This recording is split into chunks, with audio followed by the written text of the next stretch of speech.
എവിടെ വെച്ചാണ് മലക്കുൽ മൗത്ത് അസ്റായീൽ അലൈഹിസ്സലാത്തു വസ്സലാം റൂഹ് പിടിക്കുന്നതെന്ന് നമുക്കൊരിക്കലും പറയാൻ കഴിയൂല. എപ്പോഴാണ് മരണപ്പെടുന്നതെന്ന് ആർക്കാണ് നിശ്ചയിക്കാൻ കഴിയുന്നതോ? സഹോദരാ സഹോദരി, ഇന്നലെ രാത്രിയിൽ ഒരു മരണവാർത്ത അറിയാൻ കഴിഞ്ഞു. കേരളത്തിൽ നിന്ന് ഉംറയ്ക്ക് കടന്നുപോയ ഒരു പ്രിയപ്പെട്ട സഹോദരി പരിശുദ്ധമായ ഉംറ മഹത്കർമ്മത്തിന് വേണ്ടി കടന്നുപോയതാണോ.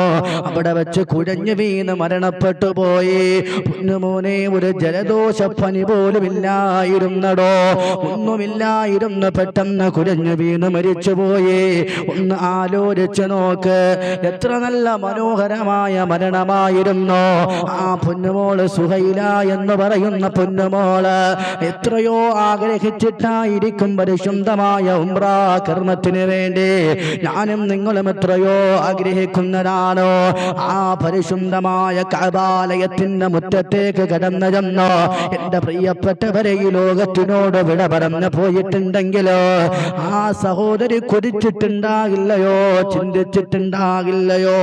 അങ്ങനെയാണ് മലക്കുൽ മൗത്ത് അസ്റായീൽ ചിലരെയൊക്കെ കൊണ്ടുപോകുന്നതാ. ആഗ്രഹിക്കുന്നത് പോലെയൊക്കെ ചിലരെയൊക്കെ അല്ലാഹു സുബ്ഹാനഹു വ തആല വിളിക്കുന്നതാണ്. ആ സുഹൈല എന്ന് പറയുന്ന പ്രിയപ്പെട്ട പൊന്നുമോള് എത്ര വലിയ ഭാഗ്യവതിയാണോ. പ്രിയപ്പെട്ട ഭർത്താവിന്റെ കയ്യും പിടിച്ചിട്ടാണ് ഉംറയ്ക്ക് വേണ്ടി കടന്നു പോകുന്നത്.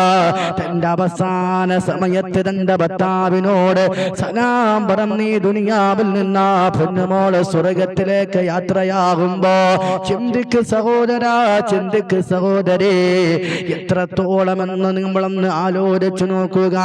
കേരളത്തിൽ ജനിച്ച സുഹൈല അവസാനം എവിടെയാണ് ഖബറടക്കപ്പെട്ടത്? അല്ലാഹുവിന്റെ റസൂലിന്റെ പ്രിയപ്പെട്ട രാജകുമാരിയായ ഖദീജ ബീബി റളിയല്ലാഹു തആല അൻഹാ മറമിട്ട് കിടക്കുന്ന പരിശുദ്ധമായ ജന്നത്തുൽ മുഅല്ലയുടെ മറുഭാഗത്ത് സുഹൈലക്ക് വേണ്ടി 6 അടി മണ്ണ് ഒരുങ്ങുമ്പോ ഒന്നാലോചിച്ചു നോക്ക് പ്രിയപ്പെട്ടവരെ. അതാണ് മരണമെന്ന് പറഞ്ഞാൽ അങ്ങനെയാണ്. അല്ലാഹുവേ, ആ പൊന്നുമോക്ക് സ്വർഗം നൽകണേ അല്ലാ. പടച്ചവനെ, ആ ഖബർ നീ കണ്ണെത്താ ദൂരത്തോളം വിശാലമാക്കി കൊടുക്കണേ പടച്ചവനെ. അങ്ങനെയാണ് സഹോദരങ്ങളെ നല്ല നല്ല മരണങ്ങൾ വേടിക്കാൻ കഴിയുന്നത്. ആഗ്രഹിക്കുന്നവർക്കൊക്കെ അല്ലാഹു കൊടുക്കാറുണ്ട്. നമ്മൾ ആഗ്രഹിക്കണം, നമുക്കും അല്ലാഹു നല്ല നല്ല മരണങ്ങൾ തരട്ടെ. ആ പ്രിയപ്പെട്ട സഹോദരിയുടെ വേർപാടിൽ വേദനിക്കുന്നവർക്ക് അല്ലാഹു സബ്ർ പ്രദാനം ചെയ്യട്ടെ. ഖദീജ ബീബി കിടക്കുന്ന ജന്നത്തുൽ മുഅല്ലയിൽ കിടക്കാൻ എൻ്റെ പ്രിയപ്പെട്ടവരെ കൊതിച്ചിട്ടുണ്ടാകും. കൊതിച്ചത് കൊണ്ടാണ് അല്ലാഹു തആല അവിടെ കൊടുത്തത്.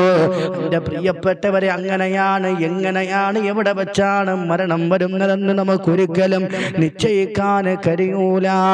അല്ലാഹു തആല പൊന്നുമോക്ക് സ്വർഗം കൊടുക്ക.